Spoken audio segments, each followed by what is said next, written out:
নবীদের মধ্যে সবচাইতে জবরদস্ত পয়গম্বর ছিলেন মুসা আলাইহিস সালাম।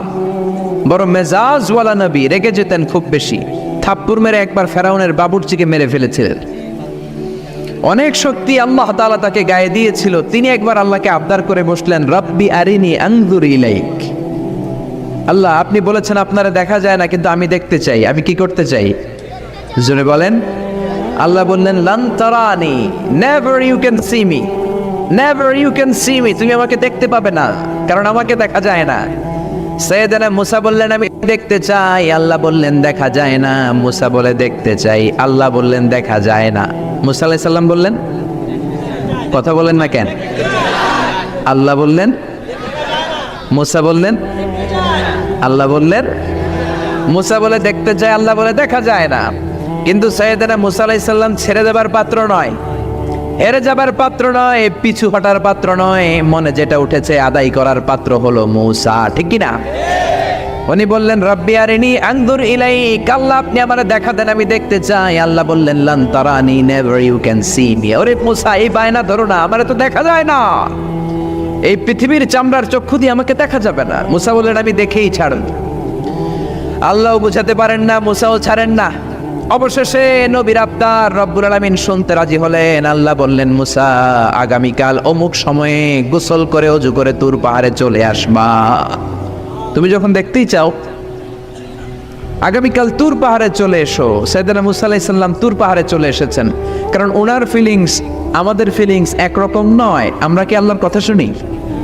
জোরে বলেন। কিন্তু ওয়া কাল্লামাল্লাহু মুসা তাকলিমা, উনি আল্লাহর কথা শুনতেন। তো ওনার চিন্তা হচ্ছে, যার কথাটা এত সুন্দর, না জানে উনি দেখতে কত। সুবহানাল্লাহ বলবেন না?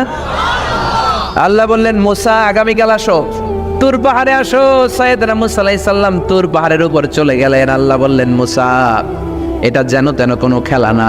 আবার তোমারে জিজ্ঞেস করতে চাই, আসলেই তুমি দেখতে চাও কিনা? মুসা আলাইহিস সালামের এক কথা এক দাবি, দেখতে চাই। এক কথা এক দাবি, সেটা কি? আমি দেখতে চাই খোদা, আমি দেখতে চাই আপনাকে। আল্লাহ বললেন, মুসা, এটা সাধারণ খেলা নয়, এটা বিপিএল এর খেলা নয়, এটা আইসিসি নয়, এটা ফিফার খেলা নয়, এটা মুসার সাথে বিশ্ব গভর্নমেন্টের খেলা, ঠিক কিনা? এটা সাধারণ খেলা না, it's a very dangerous game. তুমি যদি স্টার্ট করো, you have to go until the last moment. শেষ পর্যন্ত তোমাকে যেতে হবে, ঠিক কিনা? মুসা আলাইহিস সালাম এক পায়ে খাড়া। সাইয়েদনা মুসা বললেন, আমি রাজি। আল্লাহ বললেন, ওকে, তাহলে খেলা শুরু করে দিলাম। ও মুসা, তুমি দাঁড়িয়ে থাকো, খেলা এখন শুরু হয়ে যাবে। রব্বুল আলামিন মুসা আলাইহিস সালামের চারিদিকে অন্ধকার করে দিলেন। কি করে দিলেন? চারিদিকে 4 ফারসাক এলাকা, 1 ফারসাকে 12 মাইল, 4 ফারসাকে অনেক লম্বা একটা জায়গা, 3 × 36 কিলোমিটার জায়গা আল্লাহ অন্ধকার করে দিলেন। ঘুটঘুটে অন্ধকার, এত অন্ধকার সাইয়েদনা মুসা আলাইহিস সালাম নিজের হাতটাও নিজে দেখে না। এবার মনের মধ্যে একটু ভয় চলে আসছে, কোনো আওয়াজ নাই, অন্ধকার। এবার মনের মধ্যে ভয় এসেছে, কিন্তু আল্লাহকে দেখতে চায়। ওই নেশায় এখন অন্তরের মধ্যে কিছু সাহস আছে না নাই? সাহস নিয়ে দাঁড়িয়ে আছেন। এবার আল্লাহ চারিদিকে আলোকিত করে দিলেন। এবার বললেন, মুসা, আরো কিছু কাজ আছে। তোমার চারদিকে 4 ফারসাক এরিয়ার মধ্যে কোনো প্রাণী থাকতে পারবে না, কোনো মশা থাকবে না, মাছি থাকবে না, ইঁদুর থাকবে না, ব্যাঙ থাকবে না, পাখি থাকবে না। সবগুলো পশু আর প্রাণীকে বললেন, আল্লাহ বললেন, তোমরা বাইরে চলে যাও, বাউন্ডারির বাইরে চলে যাও। বাংলাদেশের সাথে ইন্ডিয়ার খেলা, আপনারা দর্শক মাঠে ঢুকতে পারবেন? বলেন, ঢুকলে খেলা হবে? খেলাটা হবে। আল্লাহ বললেন, সবাই বাইরে চলে যাও। সব বাইরে চলে গেল। এবার আল্লাহ বললেন, মুসা, তোমার 2 কাঁধের মধ্যে 2 ফেরেশতা আছে না নাই? কিরামান, তাদেরকেও বাইরে পাঠানোর দরকার আছে না নাই? আল্লাহ বললেন, তোমরাও 4 দিক থেকে বাউন্ডারি দেয়া এরিয়ার বাইরে তোমরা চলে যাও। এবার রব্বুল আলামিন বললেন, আল্লাহর স্পেশাল সিকিউরিটি ফোর্স ফেরেশতাকে তোমরা 4 দিকে বাউন্ডারি দাও। স্পেশাল সিকিউরিটি ফোর্স ফেরেশতা কাদের সাথে কাঁধ লাগিয়ে, পায়ের সাথে পা লাগিয়ে 4 দিকে একটা বাউন্ডারি দিলেন। চিল্লায় বলেন, আল্লাহু আকবার। এবার সাইয়েদনা জিব্রাইলকে আল্লাহ বললেন, ও জিব্রাইল, তুমিও ঢোকার চেষ্টা করো না, তুমিও বাইরে চলে যাও। সুবহানাল্লাহ। সাইয়েদনা জিব্রাইল বলে, আল্লাহ,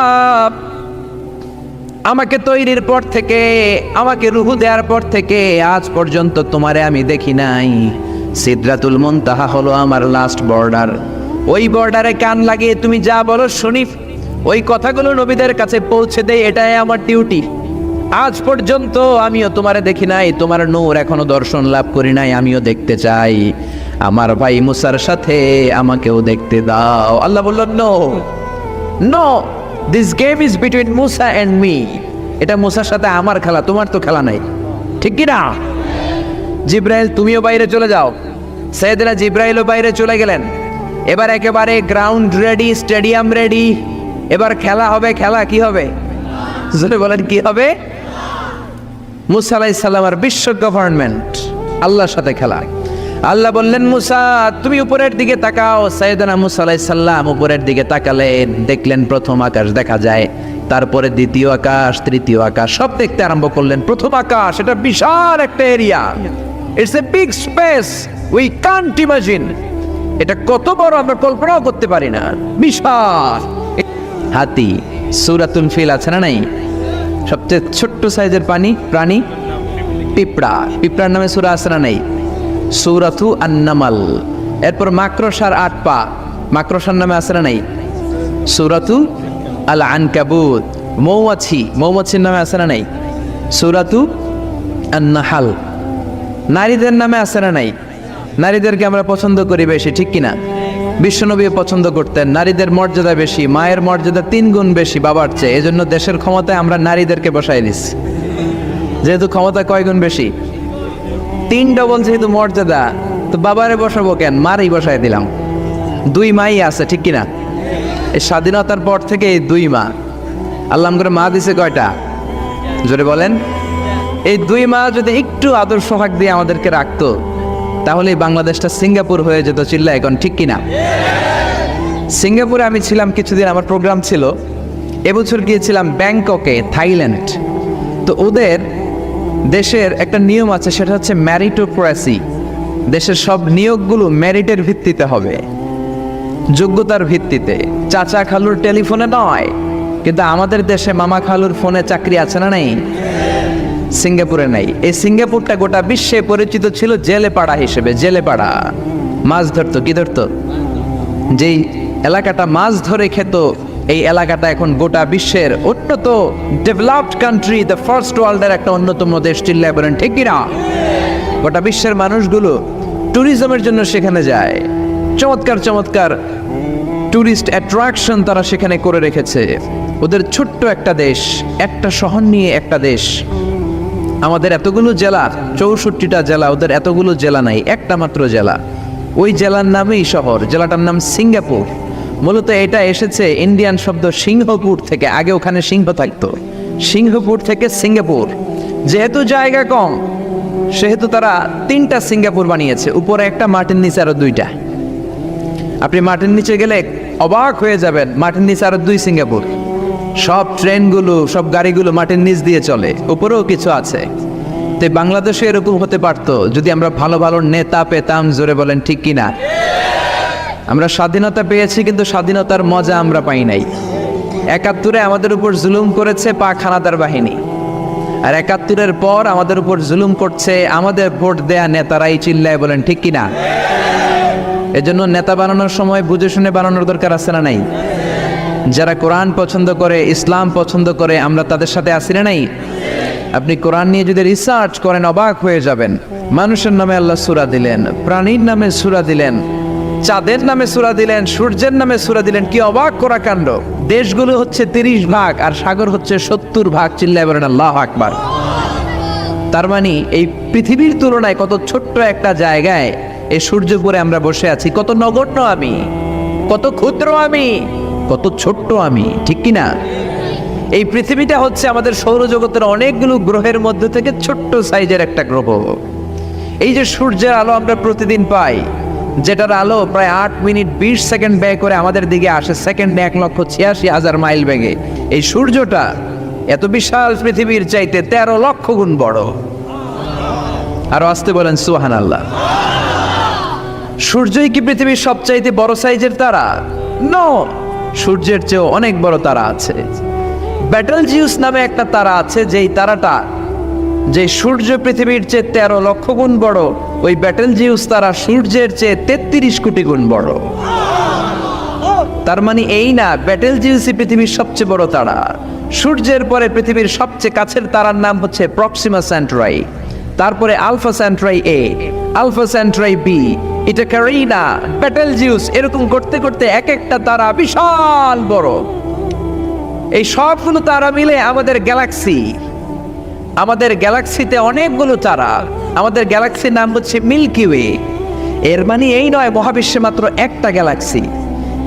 বিজ্ঞানীদের ধারণা প্রথম আকাশের নিচে প্রায় 400 বিলিয়ন গ্যালাক্সি রয়েছে। চিল্লায় পড়েন আল্লাহু আকবার। এরকম হাজারো গ্যালাক্সি নিয়ে আমাদের ইউনিভার্স, এরকম হাজারো ইউনিভার্স গোটা বিশ্বে আছে না নাই? এই সবগুলোকে প্রথম আসমানের নিচে রেখে আসমানটাকে সুশোভিত করেছে কে? সাইয়েদনা মুসা আলাইহিস সালাম প্রথম আসমানের দিকে তাকালেন, ওনার চোখের পাওয়ার বাড়িয়ে দিল কে? উনি এই গ্যালাক্সি দেখতে আরম্ভ করলেন, ব্ল্যাক হোল দেখতে আরম্ভ করলেন, ইউনিভার্সগুলো দেখতে আরম্ভ করলেন, ডিফারেন্ট ল অফ নেচার নিয়ে যত ইউনিভার্স আছে তিনি দেখলেন। তারপরে দ্বিতীয় আকাশ, একটার চাইতে আরেকটা বড়, একটার চেয়ে আরেকটা বড়। আমরা কিন্তু প্রথম আকাশ দেখি না।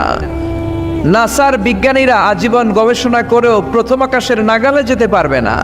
তারা যেখানে যায় এটা হচ্ছে প্রথম আকাশের মহাশূন্য। এটা কি? প্রথম আকাশের মহাশূন্য, তারপরে প্রথম আকাশ, তারপরে দ্বিতীয় আকাশের মহাশূন্য, তারপরে দ্বিতীয় আকাশ, তারপরে তৃতীয় আকাশের মহাশূন্য, তারপর তৃতীয় আকাশ। একটার চাইতে আরেকটা বড়। কত বড়? বিশ্বনবী বললেন তোমার হাতের আংটিটা, কোনটা?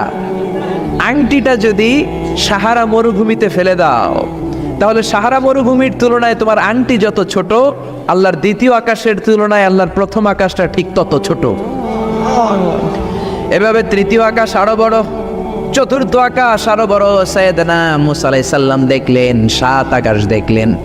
তারপরে তিনি দেখলেন সিদরাতুল মুনতাহা দেখা যায়, সেখান থেকে দেখলেন 4টা ঝর্ণা, 4টা নদী, 2টা জান্নাতে ঢুকেছে, 2টা নদী সিদরাতুল মুনতাহা থেকে দুনিয়ায় এসেছে। একটা নদীর নাম হলো মিশরের নীল নদী, আরেকটা হলো ইরাকের দজলা নদী। সুবহানাল্লাহ। তারপরে নজর করে তাকালেন, সেখানে দেখলেন তিনি কোরআনের বাড়ি দেখা যায়। বাল হুয়া কুরআনুম মাজিদুন ফি লাওহিম মাহফুজ। নাম শুনেছেন? লাওহে মাহফুজ কার বাড়ি? কোরআনের বাড়ি। লাওহে মাহফুজ কার বাড়ি? নজর করে দেখে কোরআনের বাড়ি দেখা যায়। সাইয়েদনা মুসা আলাইহিস সালামের চোখের পাওয়ারকে বাড়িয়ে দিয়েছে কে? ওনার চোখের মেকানিজম, মেগাপিক্সেলকে প্রখর করে দিয়েছে কে? তারপরে নজর করে দেখলেন বাইতুল মামুর দেখা যায়, যেই বাইতুল মামুর হলো ফেরেশতাদের কিবলা। আমরা হাজে গেলে, উমরায় গেলে আল্লাহর ঘরকে সেন্টারে রেখে চারদিকে তাওয়াফ করি, লাব্বাইক আল্লাহুম্মা লাব্বাইক বলে আল্লাহরে ডাকি। ফেরেশতারা এই কাবার চারদিকে তাওয়াফ করে না, তাদের জন্য আরেকটা ঘর, আল্লাহর বানানো আরেকটা ঘর 7 আকাশের উপর আছে না নেই? সেটার নাম হচ্ছে আল বাইতুল মামুর। সব ফেরেশতারা সেখানে তাওয়াফ করে, একবার করে ঢুকে 70,000 জন। একবার যারা ঢুকার চান্স পায় কিয়ামত পর্যন্ত দ্বিতীয়বার চান্স তার কপালে জুটবে না। সুবহানাল্লাহ। তারপরে তিনি নজর করে দেখলেন আরশ দেখা যায়, কুরসি দেখা যায়। তারপরে নজর করে সাইয়েদনা মুসা আলাইহিস সালাম দেখলেন আল্লাহর 70,000 নূরের পর্দা দেখা যায়। 70,000 নূরের পর্দা দেখা যায়। সেখান থেকে আল্লাহ গায়বী আওয়াজ দিয়ে বললেন, মুসা লাস্ট ডেস্টিনেশনে চলে এসেছো, একেবারে ফাইনাল গেট। এই গেটের পরে আর ফিরে যাওয়ার কোনো জায়গা নাই।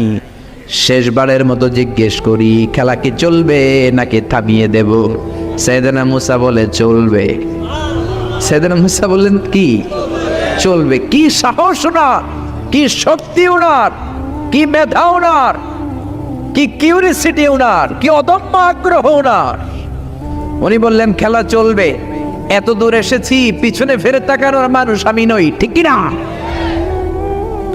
আল্লাহ বললেন মুসা তাহলে ঠিক আছে, খেলা শুরু হয়ে যাবে, একটু শক্ত হয়ে দাঁড়াও। সুবহানাল্লাহ পড়েন। এই প্রথম আল্লাহ তার নূরের তাজাল্লির ফোকাস পৃথিবীতে ঠেলে দিবেন, এর আগে পড়ে নাই। আল্লাহু আকবার। সাইয়েদনা মুসা আলাইহিস সালাম শক্ত হয়ে দাঁড়ালেন। ফালাম্মা তাজাল্লা রাব্বুহু জাআলাহু দাক্কা ওয়া খাররা মুসা সাইকা। ফালাম্মা তাজাল্লা রাব্বুহু লিল জাবাল। আল্লাহ বললেন মুসা তবে একটা কথা শুনে রাখো, এত দুর্বল করে তোমাদের বানিয়েছি। ওয়া খুলিকাল ইনসানু দাঈফা। মানুষ কি সবল নাকি দুর্বল? সবল না দুর্বল? দুইবার পাতলা পায়খানা হইলে চেহারার দিকে আর তাকানো যায় না, ঠিক কিনা? আজকের জান্নাতুন নাইম এপ্রিল বিশ্ব সুন্দরী, 20 বছর পরে বিশ্ব পেতনিও না, ঠিক কিনা? অসুস্থ হলে মানুষ দুর্বল হয়ে যায়, বিপদ আসলে মানুষ কাবু হয়ে যায়, বয়সের ভারে মানুষের চামড়াগুলো ঝুলে যায়। মানুষ কি সবল নাকি দুর্বল? জোরে বলেন, সবল নাকি দুর্বল? সে আল্লাহ বললেন, গোলাম চাইতে হবে শুধু আমার কাছে। সব নবীরা এইভাবে দোয়া করেছেন। সাইয়েদনা ঈসা আলাইহিস সালাম দোয়া করেছেন, আল্লাহ আপনার কাছে আমি দোয়া করি আমারে আপনি শেষ নবী বানায়া দেন। কোন নবী? জোরে বলেন, এটা কি সম্ভব? কারণ শেষ নবী একজন আছে না নাই? কি নাম? সবাই বলেন কি নাম? মুহাম্মদ সাল্লাল্লাহু। আল্লাহ বললেন, না না, উল্টা পাল্টা আবদার করো না, ওই নবুয়তি দিয়ে দেয়া হয়েছে।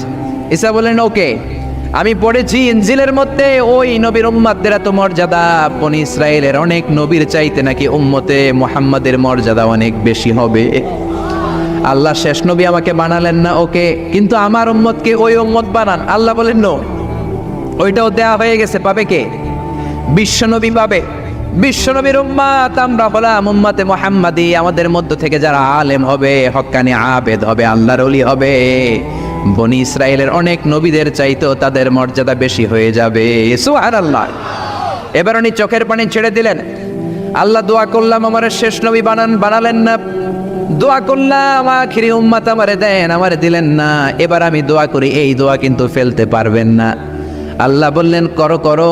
সাইয়েদনা ঈসা বললেন, আল্লাহ তাহলে আপনি আমাকে এই পৃথিবীর মধ্যে ওই নবীর উম্মত করে আরেকবার দুনিয়াতে পাঠানো লাগবে। সুবহানাল্লাহ। কবুল করে নিল কে? পৃথিবীতে একজন নবী এখনো মরে নাই, কি নাম? ঈসা আলাইহিস সালাম। উনি আসবেন ইমাম মাহাদির 7 বছর যখন হবে, তার গভর্নিং 7 বছর চলে যাওয়ার পরে আসবেন। ঈসা আলাইহিস সালাম যখন আসবেন, এসে দাজ্জালকে, অ্যান্টি ক্রাইস্টকে নিজ হাতে হত্যা করবেন। চিল্লায় বলেন ঠিক কিনা? এটা ছিল ঈসা নবীর দোয়া। এবার বিশ্বনবী কোন দোয়া করেছেন জানার দরকার আছে না নেই? বিশ্বনবী বলেন, লিকুল্লি নবীন দাওয়াতুন মুস্তাজাবা। প্রত্যেক নবীর জন্য একটা করে দাওয়া মুস্তাজাবা আছে। আলেম যারা আছেন তারা বুঝবেন, দাওয়া মুস্তাজাবা মানে এমন দোয়া যেটা কবুল হয়ে যায়। দোয়া করলেই, কথা বলেন, দোয়া করলেই কবুল।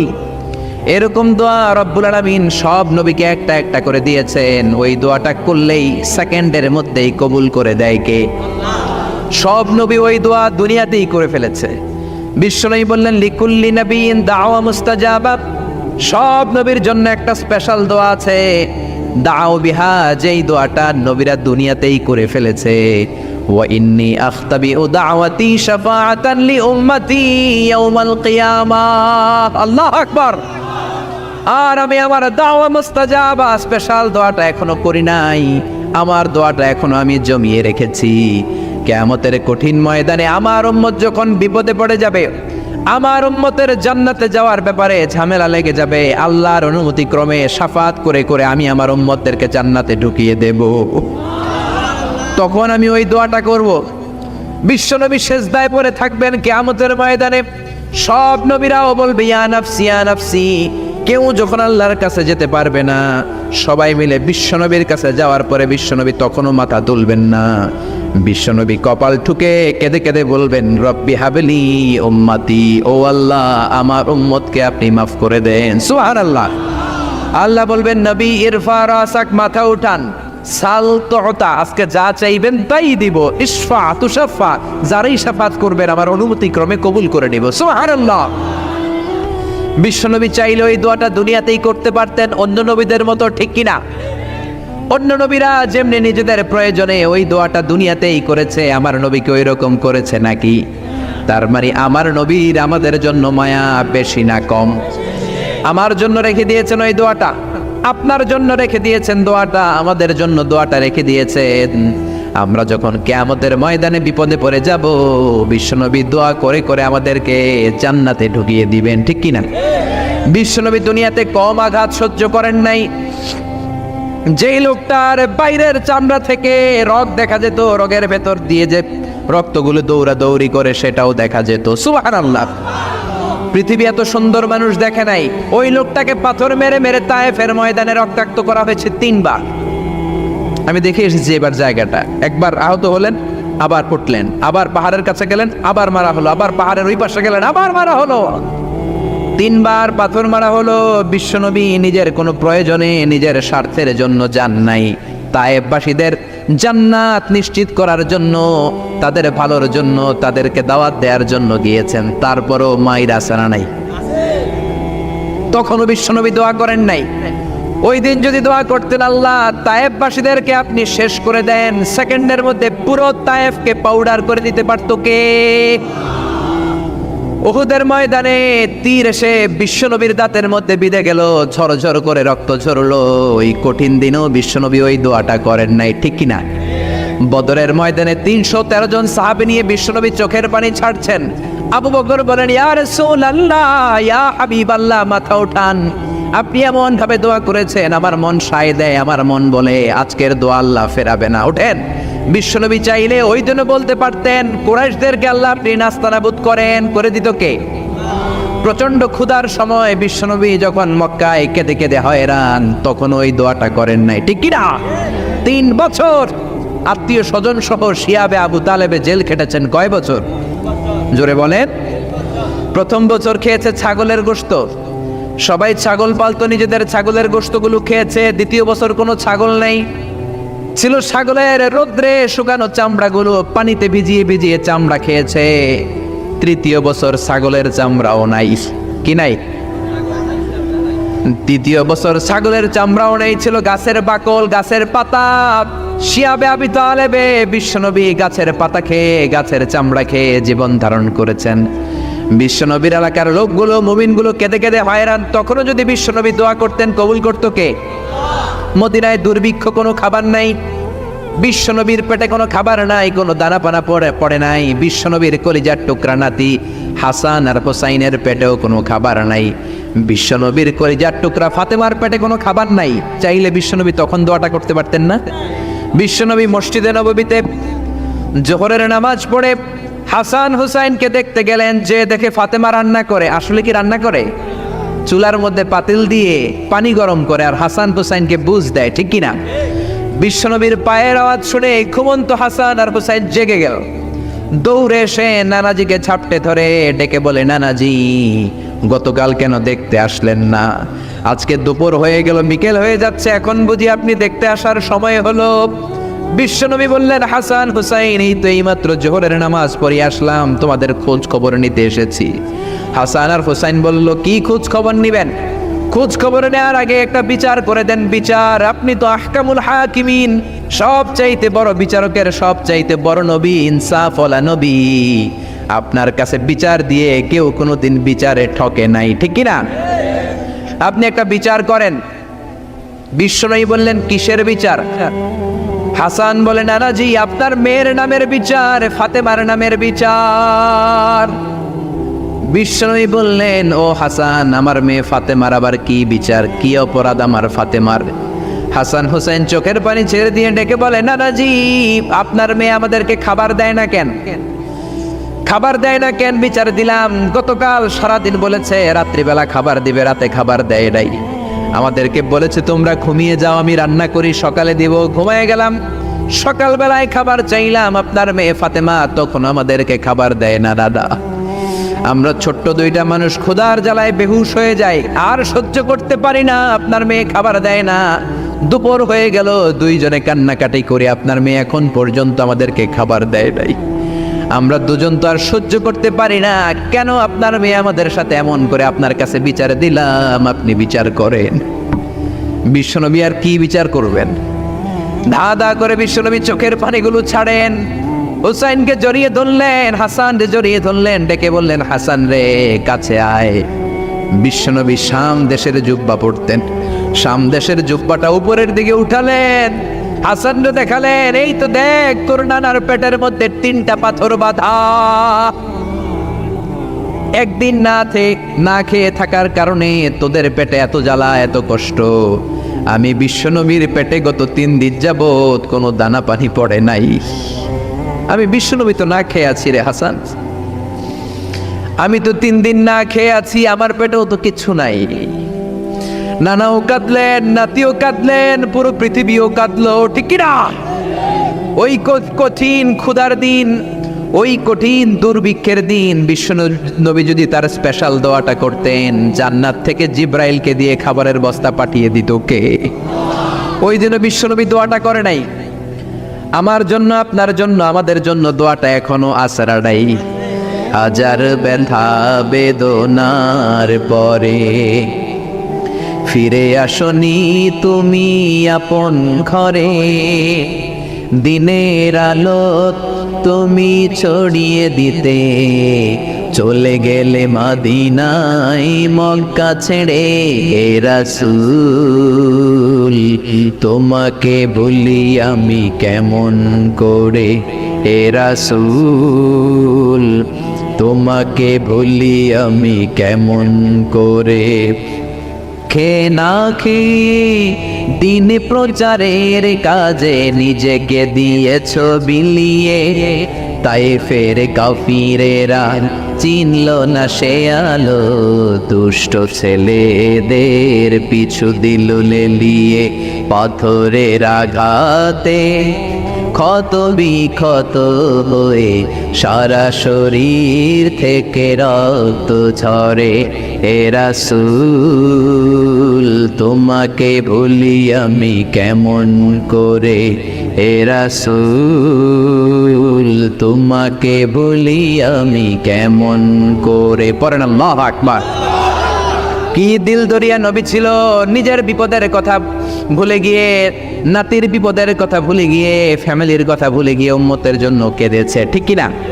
গোটা বিশ্বের জন্য শিক্ষা এনেছে, সভ্যতা এনেছে, আমাদেরকে ভদ্রতা শিখিয়েছে। আর ওই নবীরে গালি দেয় এরকম কিছু ব্লগার বাংলার জমিনে আছে না নাই? তারা মানুষ নাকি শয়তান? এগুলো পিতৃ পরিচয়হীন জারদ সন্তান, জোরে বলেন ঠিক কিনা? দুই জায়গায় কেউ যদি আমাদেরকে ইনসাল্ট করে আমরা সহ্য করতে পারি না। এক হচ্ছে কোরআন, কোরআনকে নিয়ে গালি দিলে আমাদের কলিজায় আগুন আসে না নাই? বিশ্বনবীরে গালি দিলে কলিজায় আগুন ধরে যায়, যদি না ধরে যায় তুমি মুমিন নও, তুমি মুনাফিক। চিল্লা এখন ঠিক কিনা? বিশ্বনবীরে গালি দিলে কলিজায় আগুন লাগে, কলিজায় আগুন লাগে মুসলমান। কার কার লাগে তো হাত উঁচু করে আল্লাহর দেখা। লিল্লাহে তাকবীর, লিল্লাহে তাকবীর, লিল্লাহে তাকবীর। আল্লাহ আমাদের হাতগুলোকে কবুল করে নেক, আমরা পড়ি আমিন। আর জোরে পড়েন আমিন। এজন্য বিশ্বনবীর সুন্নাহ আমাদের আসল সম্বল। বিশ্বনবী যে শিক্ষা আমাদের কাছে রেখে গিয়েছেন সেটাই সম্বল, ঠিক কিনা? বিশ্বনবীর আগের গুনাহ মাফ, পরের গুনাহ মাফ, তারপরেও তিনি আল্লাহর কাছে যখন দোয়া করতেন ছোট্ট বাচ্চার মতো হাউ মাউ করে কেঁদে দোয়া করতেন। আমরা করি? আমাদের কান্না আসেই না। এত পাষাণ আমাদের হৃদয়, এত আধুনিকতার মধ্য দিয়ে আমরা সময় কাটাচ্ছি। সোশ্যাল মিডিয়ার ভেতরে আমাদের এত সময় দেয়া হয়। এই সোশ্যাল মিডিয়া আমাদেরকে ঘুমাতে দেয় না, আমাদেরকে স্বাভাবিকভাবে চলতে দেয় না, আমাদের অন্তরটাকে নরম হতে দেয় না, ঠিক কি না? আমাদের কান্না আসে না, আমাদের হৃদয় পাষাণ হয়ে গেছে, আমাদের হৃদয় নরম হয় না। অন্যের দুঃখে আমরা দুঃখ পাই না, অন্যের দুঃখে যারা দুঃখ পায় না তারা মানুষ হতে পারে না, ঠিক কি না? ছাগলের পেট থেকে বেরোলে ওইটারে আমরা বলি ছাগল, গরুর পেট থেকে বেরোলে আমরা ডাকি গরু, মুরগির পেট থেকে বেরোলেই সেটা মুরগি হয়ে যায়। কিন্তু মানুষের পেট থেকে বেরোলে সেটা মানুষ হয় না, ওইটারে মানুষ বানাতে হয়, ঠিক কি না? এই দুনিয়া এখন তো আর সেই দুনিয়া নাই, মানুষ নামের মানুষ আছে দুনিয়া বোঝাই। সেই মানুষের ভিড়ে আমার আসল মানুষ নাই, ঠিক কিনা? আসল মানুষের বড় অভাব। অন্যের দুঃখে কাঁদবে, অন্যের জ্বালা নিজের অন্তরেও জ্বালার সৃষ্টি করবে, সেই মানুষ আর নাই, ঠিক কিনা? বিশ্বনবীর আগের গুনাহ নাই, পরের গুনাহ নাই, তারপরেও মুনাজাতে হাউমাউ করে কাঁদতেন। তিনি দোয়ায় বলতেন, আল্লাহ ইন্নী আব্দু কবনু আব্দি কবনু আমাতিক নাসিয়াতি বিয়াদিক। ও আল্লাহ, আমি আপনার গোলাম, গোলামের ঘরের গোলাম, বান্দির ঘরের গোলাম। আল্লাহ আমি আপনার গোলাম, গোলামের ঘরের গোলাম, মানে আমার বাপ আব্দুল্লাহ আপনার গোলাম, আমরা গোলাম বংশের। সুবহানাল্লাহ। গোটা বিশ্বের শ্রেষ্ঠ মানুষটা নিজের গোলাম বলতে দ্বিধাবোধ করতো না, বলতো আমি আপনার গোলাম, গোলামের ঘরের গোলাম, বান্দির ঘরের গোলাম, নাসিয়াতি বিয়াদিক। আমার মাথার চুলের ঝুঁটি আপনার হাতের মুঠোয়, আমার চুলের ঝুঁটি আপনার হাতের মুঠোয়, গোলামের মতো যেখানেই টানবেন আমি ওখানেই যাব। আল্লাহু আকবার। এই ছিল বিশ্বনবীর বিনয়। নিজেকে গোলাম বলতে স্বাচ্ছন্দ্য বোধ করতেন, কোনোদিন জীবনে অহংকার করেন নাই। কোনোদিন বিশ্বনবী কারো সাথে মুসাফা করতে যে নিজে আগে হাত টানেন নাই, যতক্ষণ না ওই লোকটা তার হাত টেনে নিয়েছে। সুবহানাহু। আর বিশ্বনবীর হাত ছিল আলিয়ানু মিনাদ দিবাজ। বিশ্বনবীর হাত ছিল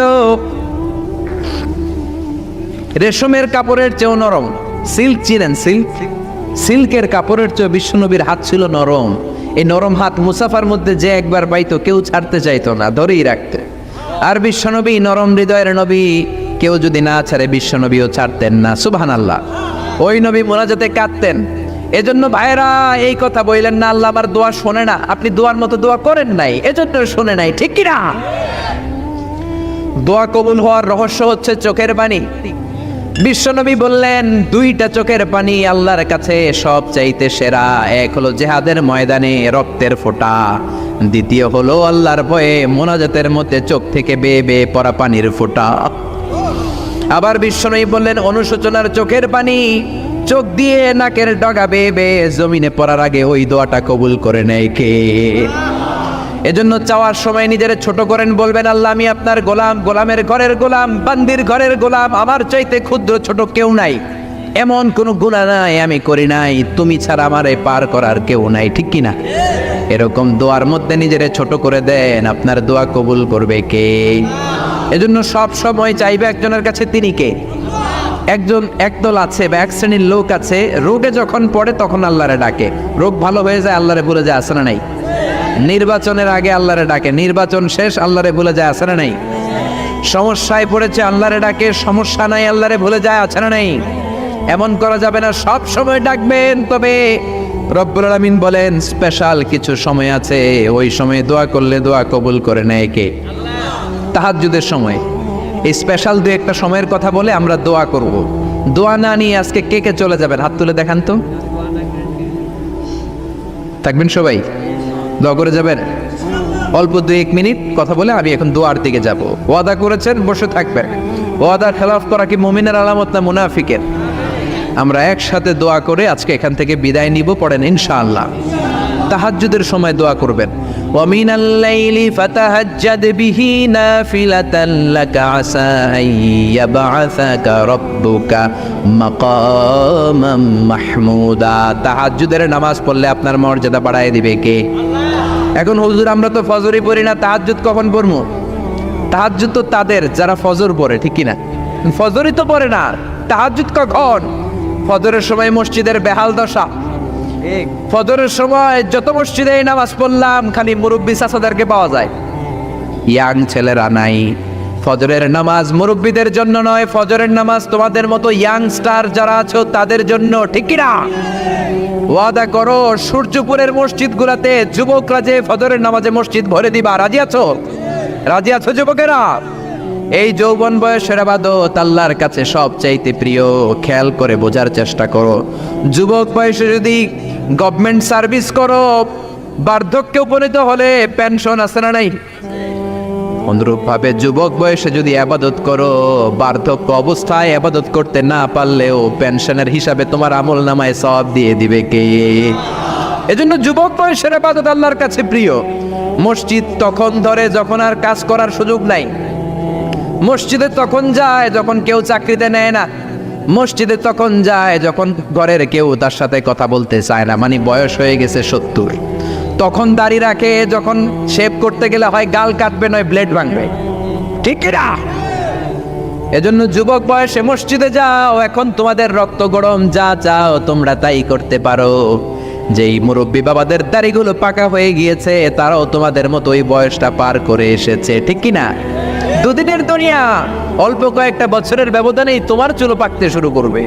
তোমার এই রক্ত গরম শরীরটাও ঠান্ডা হয়ে যাবে।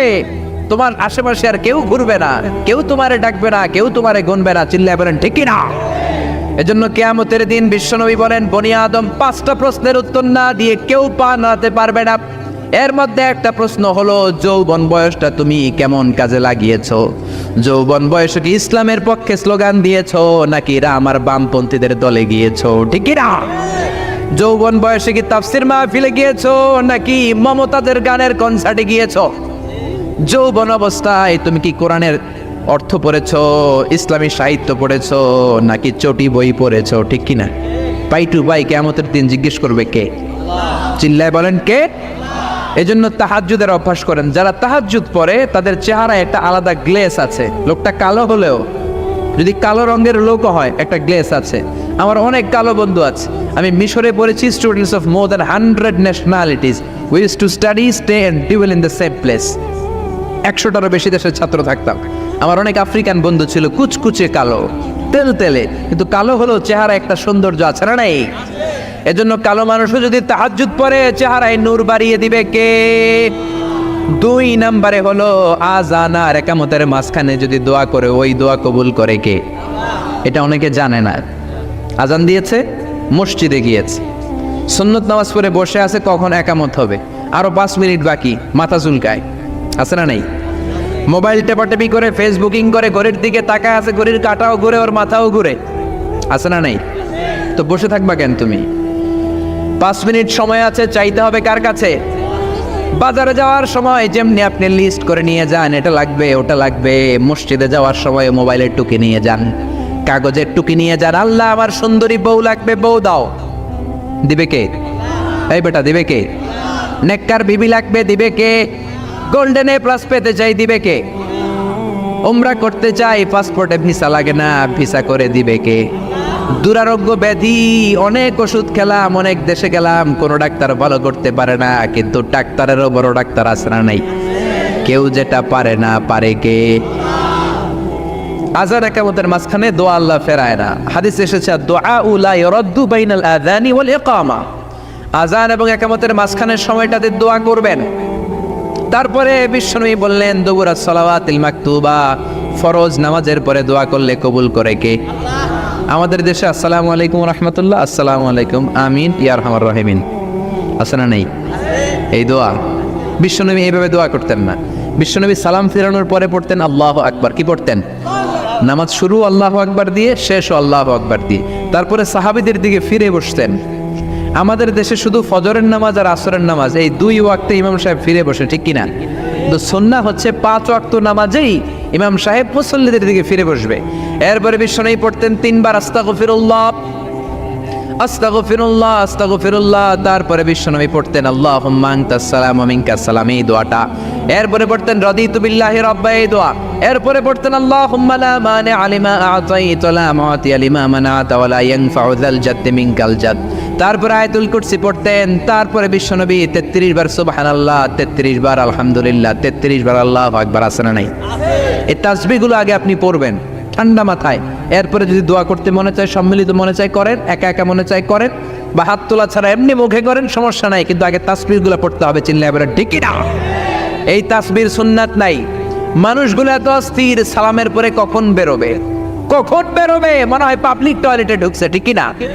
পাবলিক টয়লেট হচ্ছে এমন জায়গা যে পাবলিক টয়লেটের ভিতরে আছে, ও বের হওয়ার জন্য ছটফট করে, আর যে বাইরে সিরিয়াল ধরে আছে, ও ঢোকার জন্য ছটফট করে, ঠিক কিনা? মনে হয় পাবলিক টয়লেটে এসেছে, মসজিদে ঢুকেছ, আল্লাহুম্মা বলে তুমি ঢুকে গেলা আল্লাহর নাম নিয়ে। যখন মসজিদে ঢুকে গেলা, তোমার মাথার উপরে রহমত ঢালছে কে? মসজিদ হচ্ছে রহমতের জায়গা। সালাম ফেরানোর পরে তাসবিহ পড়েন, তারপরে আপনি দোয়া করেন। এজন্য সালাম ফেরানোর পরে দোয়া কবুল করে কে? এরপরে বিশ্বনবী বললেন ইনদা নুজুলিল মাতার, আকাশ থেকে যখন বৃষ্টি নামে, ওই বৃষ্টি নামার সময় যদি দোয়া করেন, দোয়া কবুল করে কে? আর দোয়া লা ইরাদ্দু তাহতাল মাতার, তুফান, ওই বৃষ্টি না, ভ্যাপসা একটা গরম, এই গরমটাকে দূরে সরিয়ে দেওয়ার জন্য একটা ঝিরিঝিরি ঝিরিঝিরি বৃষ্টি পড়ে। ওই বৃষ্টির নিচে দাঁড়িয়ে বৃষ্টির পানি নিয়ে দোয়া করলে কবুল করে কে? জানেই না মানুষ, ঠিক কিনা? বরং বৃষ্টি আসলে গান গাওয়া শুরু করে দেয়, এই বৃষ্টি ভেজা রাতে তুমি চলে যেও না, আছে না নাই? তো চলে যাবো না, কি করবো, থেকে যাবো তোমার সাথে? এগুলো করা যাবে না। বৃষ্টি রহমতের বৃষ্টি, তুমি বৃষ্টি হাতে নিয়ে দোয়া করো। সুন্দরী বউ লাগবে, দিতে পারে একজন, তিনি কে? এজন্য চাইতে হবে একজনের কাছে, তিনি কে? কদরের রাতে দোয়া করলে আল্লাহ কবুল করে, খতমে কোরআনের পরে দোয়া করলে আল্লাহ কবুল করে, হজের মানাসিকুল হজের মধ্যে যে দোয়া করলে কবুল করে, মুসাফির দোয়া করলে কবুল করে, রোজাদার ব্যক্তি দোয়া করলে আল্লাহ কবুল করে, মাজলুম ব্যক্তি দোয়া করলে আল্লাহ কবুল করে। এজন্য বিশ্বনবী বলেছেন, ইত্তাকু দাওয়াতাল মাজলুম, মাজলুমের বদদোয়ারে ভয় করো, ফাইন্না লাইসা বাইনাহু ওয়া বাইনাল্লাহি হিজাব, তার আর তার আল্লাহর মাঝে কোনো পর্দা থাকে না। মাজলুম দোয়া করলেই কবুল, সুবহানাল্লাহ। এরপরে স্পেশাল দোয়া হলো মা বাবার দোয়া। এই দোয়া কোনোদিন ফিরে না, সুবহানাল্লাহ পড়েন। রাজি আছেন মা বাবার কাছে দোয়া চাইতে? রাজি আছেন তো? কোন ঘর আছে যে ঝগড়া হয় না? এরকম কোনো ঘর পৃথিবীতে নাই। ঝগড়া হবে, মা বাবার সাথে মিস আন্ডারস্ট্যান্ডিং হবে, হয়ে যেতে পারে দু চার কথা, কিন্তু ক্ষমা চাইতে হবে, ঠিক কিনা? এজন্য আল্লাহর কাছে চাইতে রাজি আছেন তো? সব সময় আমরা একজনের কাছে চাই। আবার এই চাঁদকে বিশ্বনবী দুই ভাগ করেছিলেন, সেটাও কোরআনে আছে না নাই? ইকতারাবাতিস সাআতু ওয়ানশাক্কাল কামার ওয়া ইয়ারাউ আয়াতান ইউরিদু ইয়াকুলু সিহরুম মুস্তামির। বিশ্বনবী আঙ্গুলের ইশারায় চাঁদকে দু ভাগ করেছিলেন। মক্কার কুরাইশরা এসে বলল, আব্দুল্লাহর বেটা মুহাম্মদ, তুমি যদি আকাশের পূর্ণিমার জ্বলজ্বলে চাঁদকে দুই ভাগ করে দেখাতে পারো, তাহলে বিশ্বাস করব যে তুমি নবী। আর যদি দেখাতে না পারো, তাহলে তুমি নবী নও। বিশ্বনবী গ্রিন সিগন্যালের জন্য উপরে তাকালেন, কারণ বিশ্বনবী মন গড়া কিছু বলতেন না। উপর থেকে সিগন্যাল আসলে তারপরেই বলতেন, চিল্লায় বলেন ঠিক কিনা? বিশ্বনবী গ্রিন সিগন্যাল পেলেন। বিশ্বনবী বললেন, অবশ্যই আমি দেখাতে পারবো। শাহাদাত আঙ্গুলি বলি আমরা এটাকে, কিন্তু আরবিতে এটাকে বলা হয় আস-সাব্বাবা। এই সাব্বাবা তুলে উনি বিসমিল্লাহ আল্লাহু আকবার এরকম করলেন, পূর্ণিমার চাঁদটাকে ফেটে দুই ভাগ করে দিল কে? একটা চলে গেল জাবালে আবু কুবাইস, সাফা পাহাড়ের উপরে যে অংশটা। জাবালে আবু কুবাইস আউয়ালু জাবাল ফিল আলাম, পৃথিবীর প্রথম পাহাড়। এই পাহাড় থেকেই অন্যান্য মাউন্টেন রেঞ্জ, এই যে আলাস্কা পর্বতমালা, তারপর মাউন্ট এভারেস্ট, আল্পস পর্বতমালা, তারপর তুরে সাইনা, এই যে সিলসিলাতুল জিবাল, এই সব পাহাড়ি রেঞ্জগুলো এই আবু কুবাইস থেকে গোটা বিশ্বে ছড়িয়ে দিয়েছে কে? চাঁদের এক খণ্ড চলে গেল আবু কুবাইসে, আরেক খণ্ড চলে গেল জাবাল কায়কানের ভেতরে। মক্কার লোকেরা দেখে তো অবাক, কি আজীব তামাশা, চাঁদকে দুই ভাগ করে ফেললো, আবার এই চাঁদকে মিলিয়ে দিল। বিশ্বনবীর এই চমৎকার মুআজিজা দেখে হাজার হাজার মক্কার লোকেরা কালিমা পড়ে মুসলমান হয়ে গেল। এই চাঁদের মধ্যে প্রথমে নেমেছিল নীল আর্মস্ট্রং। কি নাম? মহাকাশে যাওয়ার আগে তার আগে কুকুর পাঠিয়েছিল একটা, নাম হচ্ছে কি? লাইকা। লাইকা নামে একটা কুকুর পাঠিয়েছে, যে মরলে আগে কুত্তায় মরুক, আমরা বেঁচে থাকি, ঠিক কিনা? নাসার বিজ্ঞানীরা আগে কুকুর পাঠিয়েছে, পাঠানোর পরে দেখেন আসে বেঁচে থাকে না। কারণ আপনি মাধ্যাকর্ষণ শক্তির বাইরে গেলে ওখানে কোনো বাতাস নাই, ওখানে কোনো আওয়াজ নাই, ওখানে কোনো অক্সিজেন নাই, বাঁচার পরিবেশও নাই, চিল্লায় বলেন ঠিক কিনা? তারপর গেল ভ্যালেন্টিনা তেরেস্কোভা, প্রথম নভোচারী। এদের সাহসের এই ধারাবাহিকতায় 1969-এ অ্যাপোলো 11 নামে একটা স্পেস শাটল দিয়ে নাসার সেই স্টেশন থেকে নীল আর্মস্ট্রং, এডউইন অলড্রিন আর মাইকেল কলিন্স তিন বন্ধু মিলে একটা স্পেস শাটল দিয়ে চলে গেল চাঁদে। চাঁদে তারা নামলো, দীর্ঘ সফর, প্রচন্ড ক্ষুধা, খাওয়ার কিছু নাই, পকেটে ছিল চকলেট, চকলেট তারা খেলো। ইউনাইটেড স্টেটস অফ আমেরিকার পতাকা তারা সেখানে গেড়ে দিল। নীল আর্মস্ট্রং খেয়াল করে দেখে চাঁদের এই মাথা থেকে ওই মাথার মাঝখানটাতে ফাটা। ফাটিয়েছে কে? চিল্লায় বলেন কে? সে পরবর্তীতে পৃথিবীতে এসে বিশ্বনবীর বায়োগ্রাফি পড়ে জানতে পেরেছে এটা বিশ্বনবী আঙ্গুলের ইশারায় ফাটিয়েছিলেন। পড়েন আল্লাহু আকবার। আবার চাঁদের মধ্যে সে একটা মিউজিক শুনতে পেল। কি শুনতে পেল? চমৎকার একটা মিউজিক, কিন্তু পৃথিবীতে এসে কোথাও এই মিউজিক সে পায় না, কোথাও এই মিউজিকের ক্যাসেট অ্যালবাম খুঁজে পায় না। পরে আমেরিকার একটা প্রেয়ার হলের পাশ দিয়ে সে হেঁটে যাচ্ছে, হঠাৎ দেখে ওই মসজিদের ভেতর থেকে ওই মিউজিকটা বাজে যেটা সে চাঁদে শুনেছে। মসজিদে ঢুকে দেখে একজন লোক কানের মধ্যে দুই হাত দিয়ে এই মিউজিকটা বাজায়। আসলে এটা কি মিউজিক না আজান? চিল্লায় বলেন মিউজিক না আজান? সে ভিতরে ঢুকে মুয়াজ্জিনরে বলে, তুমি এত বড় সিঙ্গার, এত বড় মিউজিশিয়ান, তোমার গান, তোমার মিউজিক চাঁদেও বাজে, কি এটা? সে বলল, এটা গান নয়, এটা মিউজিক নয়, এটা হচ্ছে আজান। চিল্লায় বলেন ঠিক কিনা? সে আজানের ধ্বনি আজও আছে না নাই? কিন্তু এক দলের আজানের ধ্বনি ভালো লাগে না, এরকমও আছে না নাই? কোরআন ভাল লাগে না, আছে না নাই? ইসলাম ভাল লাগে না, আছে না নাই? বিশ্বনবীকে গালি দেয়, এরকম আছে না নাই? বিশ্বনবী গোটা বিশ্বকে শিখিয়েছে সভ্যতা, সংস্কৃতি, সিভিলাইজেশন। এই মহান মানুষটিকে যারা গালি দেয় এরা মানুষ নয়, এরা পশু, এরা পিতৃ পরিচয়হীন জারদ সন্তান। চিল্লায় বলেন ঠিক কিনা? আপনি ব্রিটিশ মিউজিয়ামে যদি ঢুকেন দেখবেন সাদা পাথরের ফলকে লেখা as a father, as a teacher, as a law giver, as a law maker, as a reformer of the society, Mohammad is the superman of the world. চিল্লায় বলেন আল্লাহু আকবার।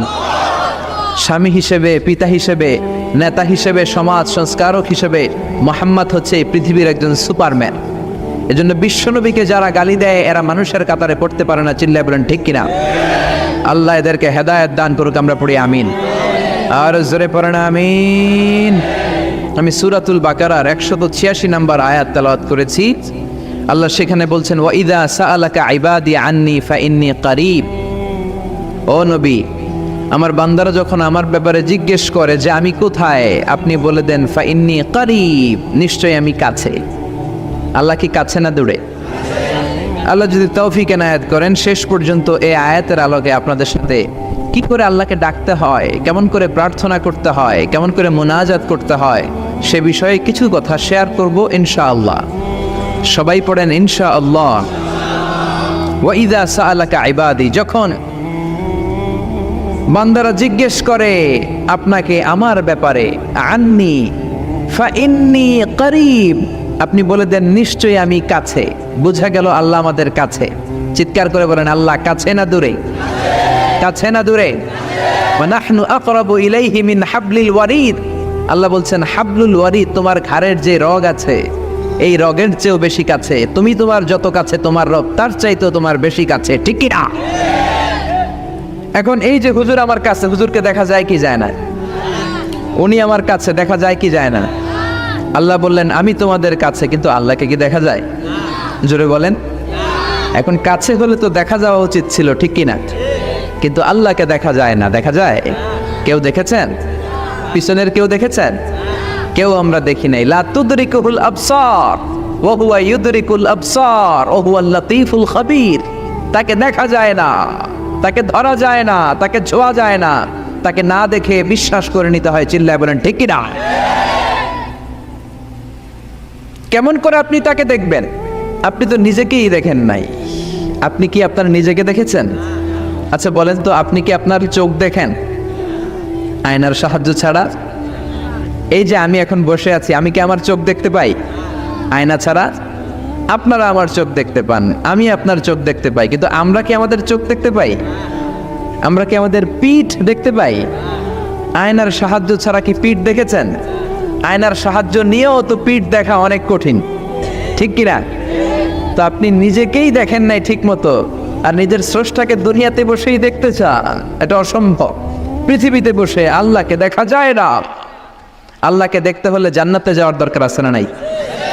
এজন্য রব্বুল আলামিন বলেন গোলাম আমারে দেখা যায় না, আমারে না দেখে বিশ্বাস করতে হয়, কিন্তু দেখা না গেলেও আমি কাছে না দূরে।